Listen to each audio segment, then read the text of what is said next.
Okay, we're going to answer one of the questions from my Telegram today, and we'll shift some energy because everything's changing so much in the world, right? And everything outside is a reflection of what's going on inside of you.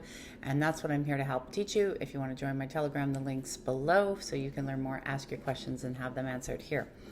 So this question is, Tracy, how does one start the uncoupling process in a relationship? In your book, this one, God, Where Are You? It's Me. Yes. Okay. It took you 5 years to leave your marriage, and I'm curious how to begin the process of untangling from another. I imagine that cutting cords and releasing contracts are a must. Can you elaborate a little bit more on the quickening up of the process?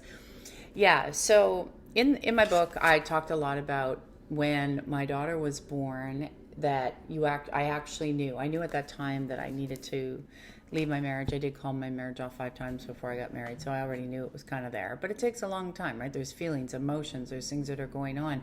I was young. I didn't have support emotionally. It was just very, let's say, an interesting process, right? As most of us go through. What I didn't know then and what I know now, and I hope this can help you guys, is that we always know that you can have maybe a little bit of chemistry, or maybe you just fall into somebody because you need them, you feel like you need them, or you're people pleasing, or you have abandonment issues. I had huge abandonment issues from my dad, so I didn't want to be alone, so I'd rather be sick with someone else than alone, right? A lot of us can fall into that trap as well. And then when you start to realize like you're not happy and you've asked repeatedly for somebody not to do something and they keep doing it. I know that's a big thing for me. If I have people in my life and I've asked you not to do a pattern, you keep doing it, you're not going to be in my life. Back then, I would keep putting up with it over and over and over again. So when you start to realize a few things that no longer work for you, you have to start to actually back it out and say, first, you're going to have things, standard stuff that's going to come up. You'll be wishing that they get hit by a bus. And I was like, oh my God, I can't believe you say that. A lot of my clients, people I work with, I'll bring this up. You can see it in their field.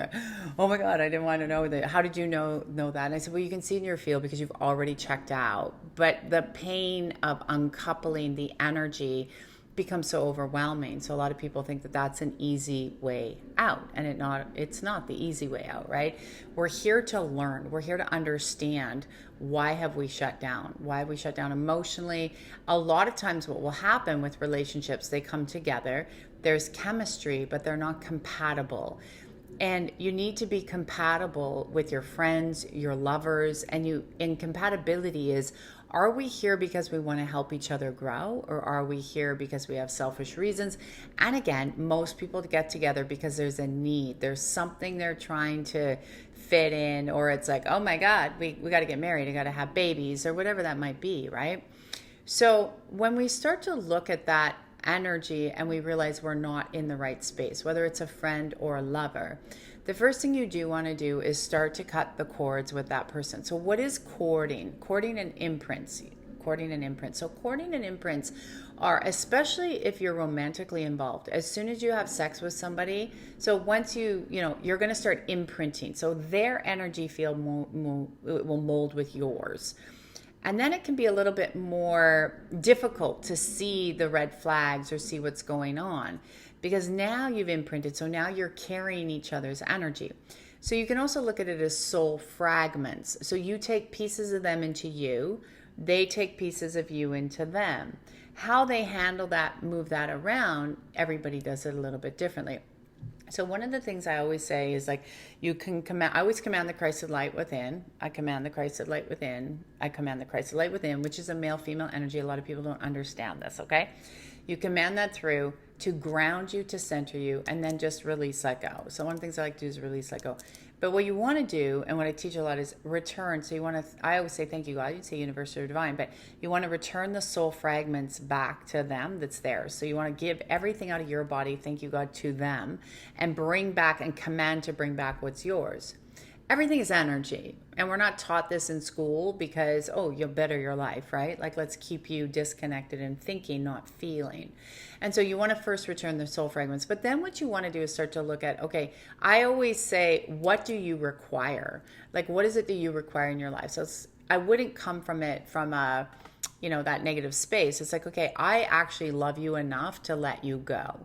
I love you enough to let you go. I know it's not what you want, but I'm not in that right space. That's another thing I started to do. Like, if I didn't love you, I'd hang on to you and, drag you through the courts and be all nasty. But I'm going to love you enough to let you go, because I actually do love you and want you to be okay, but I'm not in love with you anymore.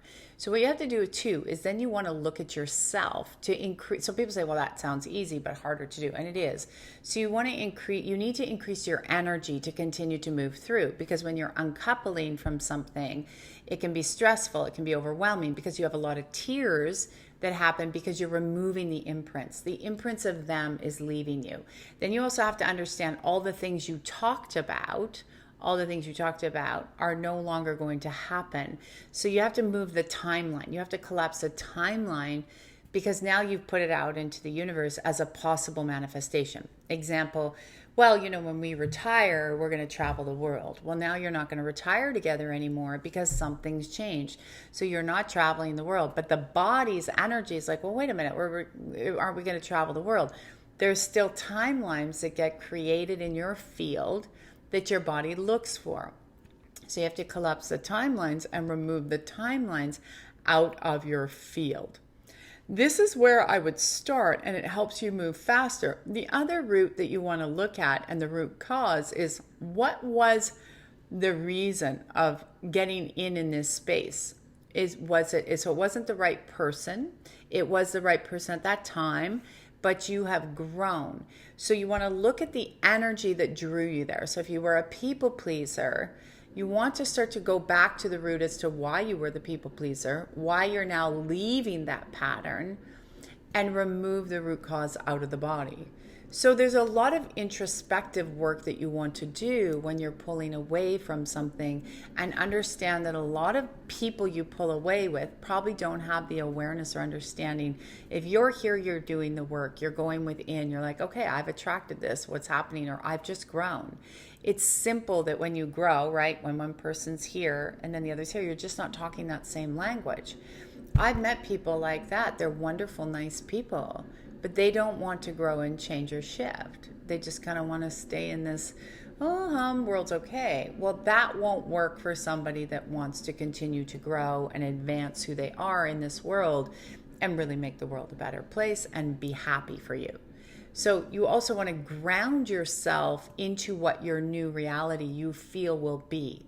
So that's the other thing to do. So you want to remove your energy from where you are right now and ground it more into the energy of where you want it to be. So you want to start to also get into that space of, just really dream building. Are you in your own place? What does that look like? Do you have your own friends? Start dream building where that energy is and get your energy moving. And you can do affirmations like, I'm so grateful and I'm so thankful that the relationship I learned from, I dissolved it, and the universe is now reflecting something new back to me with ease and grace. So there's a lot of things that you want to start to look at to make sure that you are going at your pace as well, because you will be met with resistance. So how do you handle resistance?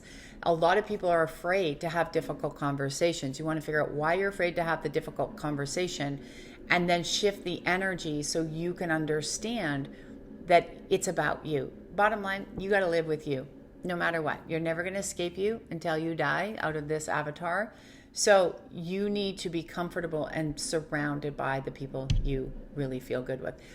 One of the other things that I knew that when I started, and it did take the 5-year process because there was so much involved and so much emotion and growth, and it was very mentally a roller coaster, merry-go-round, verbally, like lots of gaslighting, lots of just, it was, my situation was very intense.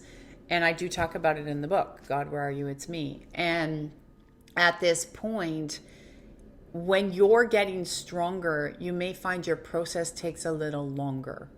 So you need to have the strength and trust that when you have that right strength, it's like a diving board. You're going to jump off and you will spring into the right space. You will be able to move. So it also depends. Is it just there's different timelines that will take people different abilities to get out. If you're in an abusive relationship, that's a totally different energy, can take longer to get out than if you're just simply in a space where you grew apart. and that's where it is. And then, you just grew apart, and there you go, right? So I hope that answers your question. These are the simple places. There's a whole bunch more. You can come follow me for more. Come join my Miraculous Academy, where I'm there, 10 times a day, helping you shift, move, keeping you updated on the world changes and transitions. You can come join me on the new app, Tracy L. Clark. I hope you'll look that up. And there's a lot of free content there on the free membership. And you can also get your free download chapter of your book, Yeah, God Wires You Me, by going to tracylclark.com. So there's lots of resources to help you, known as the Tool Lady. And the more tools you have, the more empowered you are, the easier it is going to be to get through transition and change.